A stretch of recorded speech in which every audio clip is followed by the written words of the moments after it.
topic here to discuss is changes of phase. So changes of phase എന്ന് പറഞ്ഞാല് face ചേഞ്ചില് main ആയിട്ട് വരുന്നത് സ്റ്റേറ്റുകൾ change ആണ് അല്ലെ. അതായത് solid to liquid, liquid to gas, liquid to vapour, അങ്ങനെ ഫേസ് ചേഞ്ച് ചെയ്യുന്നതാണ് നമ്മൾ ഫേസ് ചേഞ്ചിൽ പറയാം മെയിൻ ആയിട്ട്. ഈ ഒരു കണ്ടീഷനിൽ ഈ പാരാമീറ്റേഴ്സ്, അതായത് തെർമോഡൈനാമിക്കൽ വേരിയബിൾസ് ഉണ്ടല്ലോ, ടി, പി, വി, എസ് ഒക്കെ എന്ത് ചെയ്യുന്ന വെച്ചാൽ ചേഞ്ച് ചെയ്യും. ഇനി നമ്മളൊരു ലിക്വിഡ് വേപ്പർ ഫേസ് എടുക്കുക, ഒരു ഇക്വിലിബ്രിയം ഫേസ് എടുക്കുക. ലിക്വിഡ് വേപ്പർ ഫേസ് എടുക്കുന്ന സമയത്ത് ഒരു സിലിണ്ടറിലാണ് നമ്മൾ എടുക്കുന്നത്.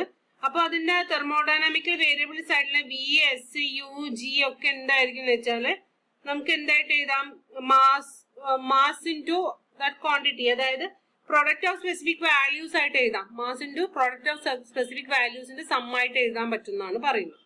ഓക്കെ, ഞാൻ എന്താ പറഞ്ഞ, ഫേസ് ചേഞ്ച് എന്ന് പറഞ്ഞാൽ solid to liquid, liquid to vapour ഒക്കെ ഫേസ് ചേഞ്ചിൽ വരുന്നതാണ്.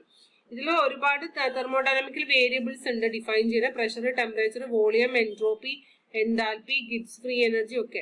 ഈ ഗിബ്സ് ഫ്രീ എനർജി ഇതിൽ ഇമ്പോർട്ടന്റ് ആവാൻ കാരണം എന്താ, അത് മുമ്പേ നമ്മൾ പറഞ്ഞിട്ടുണ്ടായിരുന്നു അല്ലെ. ഫേസ് ചേഞ്ച് നടക്കുന്ന സമയത്ത് ഐസോതെർമൽ ഐസോബാറിക് പ്രോസസ് ആണ്. അതുകൊണ്ട് ഗിബ്സ് ഫ്രീ എനർജി എന്താണെന്ന് പറഞ്ഞിട്ടുണ്ടായിരുന്നു, കോൺസ്റ്റന്റ് ആണെന്ന് പറഞ്ഞിട്ടുണ്ടായിരുന്നു ഫേസ് ചേഞ്ചിന്റെ കേസിൽ. ഓക്കെ, ഓർമ്മയുണ്ടെന്ന് വിചാരിക്കുന്നു. ഫസ്റ്റ് ഓർഡർ ഫേസ് ട്രാൻസിഷൻ പറയുമ്പോൾ ഞാനത് പറയാന്ന് പറഞ്ഞിട്ടുണ്ടായിരുന്നു. അപ്പൊ ഇവിടെ ഞാൻ എടുക്കുന്നത് മാസ് M1ഉം M2ഉം ലിക്വിഡിന്റെയും വേപ്പറിന്റെയും ഫേസ് ആണ്. ഓക്കെ, മാസ് M1ഉം M2ഉം ലിക്വിഡിന്റെയും വേപ്പറിന്റെയും ഫേസ് ആണ്.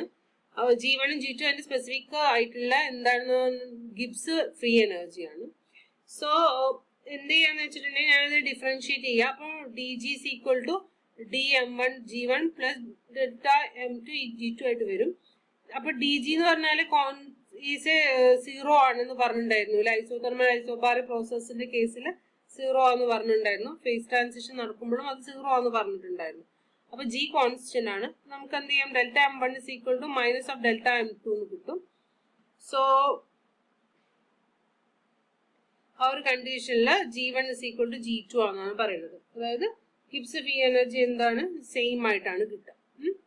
ഇനി ഇതിൽ രണ്ട് ഫേസ് ട്രാൻസിഷൻ നമുക്ക് പറയാനുണ്ട്. That is first order phase ട്രാൻസിഷനും സെക്കൻഡ് ഓർഡർ ഫേസ് ട്രാൻസിഷനും. വെരി സിമ്പിൾ ആണ്. ഒന്ന് പറഞ്ഞ അതേപോലെ തന്നെയാണ് രണ്ടാമത്തതും പറയുന്നത്. ഈ ഫസ്റ്റ് ഓർഡറിന്റെ കേസിൽ കോൺസ്റ്റന്റ് ടെമ്പറേച്ചറിലും പ്രഷറിലും ആണ് ഫേസ് ചേഞ്ച് നടക്കുക. എൻട്രോപ്പിയിലും അതുപോലെ ഡെൻസിറ്റി ഒക്കെ ചേഞ്ച് ചെയ്യും. ചേഞ്ച് ചെയ്യും, ആ ടേം ഓർത്ത് വെക്കുക, ചേഞ്ച് ചെയ്യും. ജി കോൺസ്റ്റന്റ് ആണ്. Derivative of G with respect to ടിയും പിയും എന്താണ്, ഡിസ്കണ്ടിന്യൂസ് ആണ്. ഒരു ട്രാൻസിഷൻ പോയിന്റ് ഡിസ്കണ്ടിന്യൂസ് ആണ്. ഐസ് വാട്ടർ ആവുക, വാട്ടർ വേപ്പർ ആവുക, അതൊക്കെ എന്ത് ട്രാൻസിഷൻ ആണെന്നാ പറയുന്നത്, ഫസ്റ്റ് ഓർഡർ ഫേസ് ട്രാൻസിഷൻ ആണെന്നാ പറഞ്ഞത്. അപ്പൊ ഇതിന്റെ ഗ്രാഫ് നമ്മൾ പ്ലോട്ട് ചെയ്താൽ ഗിബ്സ് ഫ്രീ എനർജി എന്താന്ന് പറയുന്നത് കണ്ടിന്യൂസ് ആണെന്ന് പറയുന്നത്. ഡെറിവേറ്റീവ് വിത്ത് റെസ്പെക്ട് ടു ടിയും അതുപോലെ ഡെറിവേറ്റീവ് വിത്ത് റെസ്പെക്ട് ടു പിയും. വിത്ത് ടി എന്താണ്, ഡോ ജി ബൈ ഡോ ടി ഓൺ പി എന്ന് പറഞ്ഞാൽ എസ് ആണ് അല്ലെ. അതുപോലെ ഡോ ജി ബൈ ഡോ പി എന്ന് പറഞ്ഞാൽ വി ആണ്. ഓക്കെ, എനിക്ക് ആ വാട്ടൂസ് ഡയഗ്രത്തിൽ ഓർത്ത് നോക്കുക. അപ്പൊ ഇതിൽ രണ്ടിലും phase transition phase 1 to phase 2 വരുന്ന സമയത്ത് ഡിസ്കണ്ടിന്യൂറ്റി ഉണ്ട് എന്നാണ് പറയുന്നത്. ഓക്കെ, പക്ഷെ G1ഉം G2 എന്താണ്, സെയിം ആണ്. അങ്ങനെയാണെങ്കിൽ dg1 is equal to dg2 ആണ്. നമുക്ക് അങ്ങനെ എഴുതാൻ പറ്റുമല്ലോ. dg1ഉം dg2ഉം എന്താണ്, സെയിം ആണ്. Okay, G1 is equal to G2 ആകുമ്പോൾ dg1 is equal to dg2 ആണ്. ഇനി നമ്മൾ എന്ത് ചെയ്യാന്ന് വെച്ചിട്ടുണ്ടെങ്കിൽ change in pressure will produce എന്തെങ്കിലും എഫക്ട് ഉണ്ടാക്കുന്നുണ്ടോ ട്രാൻസിഷൻ പോയിന്റിൽ വൺ ഫേസ് ടു അനദർ എന്താന്നുള്ളത് നോക്കാം. Change in pressure with respect to temperature. അതെവിടെയോ കേട്ടിരിക്കുന്നല്ലേ. Change in pressure with respect to temperature എന്താണ്, dp/dt അല്ലേ. അപ്പൊ ഇത് എന്ത് ചെയ്യുന്ന വെച്ചിട്ടുണ്ടെങ്കിൽ ഇത് എന്തിനായിട്ട് ഫേസ് ട്രാൻസിഷൻ നടക്കുന്ന സമയത്ത് എന്തായിട്ട് മാറണം, ക്ലോഷ്യസ്-കേപ്രിയോൺ ഇക്വേഷൻ ആയിട്ട് മാറുമോ നോക്കാം. ഓക്കെ, ഫേസ് ട്രാൻസിഷൻ നടക്കുന്ന ice to water, water to അല്ലേ. അവിടെ ഇപ്പം അപ്പം നമ്മൾ മുമ്പ് പഠിച്ചിട്ടുണ്ടെങ്കിൽ ക്ലോഷ്യസ്-കേപ്രിയോൺ ഇക്വേഷൻ ഇതൊന്ന് ഡിറൈവ് ചെയ്യാൻ പറ്റുമോ നോക്കാം. ഓക്കെ, അപ്പൊ നോക്കാം. അപ്പൊ ജി എന്ന് പറഞ്ഞാൽ U minus T S plus P V equation എടുക്കുക, ഡിഫറൻഷിയേറ്റ് ചെയ്യുക ബോത്ത് സൈഡ്. അപ്പൊ d G is equal d U minus T d S minus അതിൽ എസ് ഉണ്ട്, ടി ഉണ്ട്, അതിലൊരു ടേം വരും. അതുപോലെ പി യു ഉണ്ട്, ടി വി ഉണ്ട്, അതിൽ രണ്ട് ടേമും വരും. ഓക്കെ, പിന്നെ നമുക്കറിയാം യു എന്ന് പറഞ്ഞാൽ T d S minus P d V അല്ലേ. അപ്പൊ അതെല്ലാം കൂടി ചെയ്ത് കഴിഞ്ഞാൽ d G. Okay, d G ഇത് നമുക്ക് അറിയാം ഓൾറെഡി, ഇതിങ്ങനെ ചെയ്യണമെന്നൊന്നുമില്ല, ഇത് നമുക്ക് ഓൾറെഡി അറിയാം. D G is equal to minus S d T plus V d P ആണ്. അപ്പൊ വൺ ഫേസില് S1 1 താഴെയായിട്ട് കൊടുക്കാം, രണ്ടാമത്തെ ഫേസിന് 2 താഴെയായിട്ട് കൊടുക്കാം. ഓക്കെ, G1 S1 V1 കൊടുക്കാം. ടിയും പിയും കോൺസ്റ്റന്റ് ആണെന്ന് പറയുന്നുണ്ട്. അപ്പൊ DG1 DG2 അല്ലേ? അപ്പൊ രണ്ടും കൂടി സബ്സ്റ്റിറ്റ്യൂട്ട് ചെയ്താ പിന്നെ S1 - S2 എന്ന് പറഞ്ഞാൽ DS ആണ്. DS എന്ന് പറഞ്ഞാൽ എന്താ? DS വരും. DS is equal to DQ by T അല്ലേ? TDS is equal to DQ ആണ്. അപ്പൊ S is equal to DQ by T അല്ലേ? അപ്പൊ ഇതിനെ നമുക്ക് എന്ത് മാറ്റി എഴുതാം? Q by T എന്ന് എഴുതാം. Q എന്ന് പറഞ്ഞാൽ L അല്ലേ? അപ്പൊ എന്ത് കിട്ടും? DP by DT is equal to L by T into V2 minus V1 കിട്ടും. ഇങ്ങനെ എഴുതി ഞാൻ TDS is equal to DQ ആണ്. അപ്പൊ DS is equal to DQ by T ആണ്. അപ്പൊ Q by T അവിടെ വരുന്നുണ്ട്. Qനെ നമുക്ക് എന്താക്കി എഴുതാൻ പറ്റുമെന്ന് പറഞ്ഞിട്ടുണ്ടായിരുന്നു?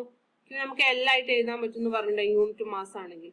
L by T into V2 minus V1. അപ്പൊ നോക്കുക, ഇനി ഇവിടെ നമ്മൾ എന്ത് വെച്ചാല് ഫേസ് ചേഞ്ച് നടക്കുന്ന സമയത്ത് DG1 is equal to DG2 ആണെന്ന് കൺസിഡർ ചെയ്തിട്ട് നമ്മൾ എന്ത് ഇക്വേഷനാണ് നമുക്ക് കിട്ടിയത്? ക്ലോഷ്യസ്-കാപ്രിയോൺ ഇക്വേഷൻ നമുക്ക് കിട്ടുകയാണ് ചെയ്തത്. ഇനി നോക്കാം, അതുപോലെ സ്പെസിഫിക് ഹീറ്റിന് എന്ത് സംഭവിക്കും? ഫസ്റ്റ് ഓർഡർ ട്രാൻസിഷൻ, ക്യൂബിക് കോഎഫിഷ്യന്റിന് എന്ത് സംഭവിക്കും? അതുപോലെ ഇലാസ്റ്റിസിറ്റിക്ക് എന്ത് സംഭവിക്കും? കെ എന്ന് പറഞ്ഞാൽ കംപ്രസിബിലിറ്റിക്ക് എന്ത് സംഭവിക്കും നോക്കാം. ഇതിന്റെ അടിയിലൊക്കെ ടി ഉണ്ട് അല്ലെ? ടി എന്ന് പറഞ്ഞിട്ടുണ്ടെങ്കിൽ ചേഞ്ച് ഇൻ ടെമ്പറേച്ചർ എന്താണ്? 0 ആണ്. അപ്പൊ ഇത് ഇൻഫിനിറ്റിയിലേക്ക് പോകുന്നതായിട്ട് കാണാം. പ്രഷറും എന്താണ്? കോൺസ്റ്റന്റ് ആണ്. അപ്പൊ അത് ഇൻഫിനിറ്റിയിലേക്ക് പോയി. ഇനി ഇതില് പി മുകളിലാ വരുന്നത്. അപ്പൊ മുകളിൽ 0 ആകുമ്പോൾ അത് എന്താവും? 0 ആയിട്ട് മാറും. അപ്പൊ ഈ ഫസ്റ്റ് ഓർഡർ ട്രാൻസിഷനിൽ സ്പെസിഫിക് ഹീറ്റ് 0 ആണ്, ക്യൂബിക്കൽ എക്സ്പാൻഷൻ കോഎഫിഷ്യന്റ് 0 ആണ്. ഇലാസ്റ്റിസിറ്റി എന്താണ്?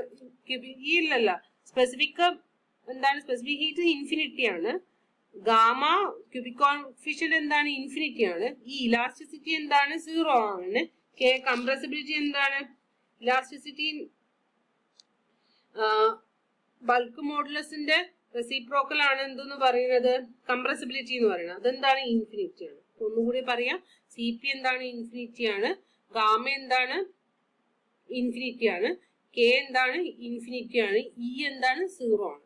Okay, for the first order phase ട്രാൻസിഷന്റെ കേസിൽ ഇങ്ങനെയാണെന്നാണ് പറയുന്നത്.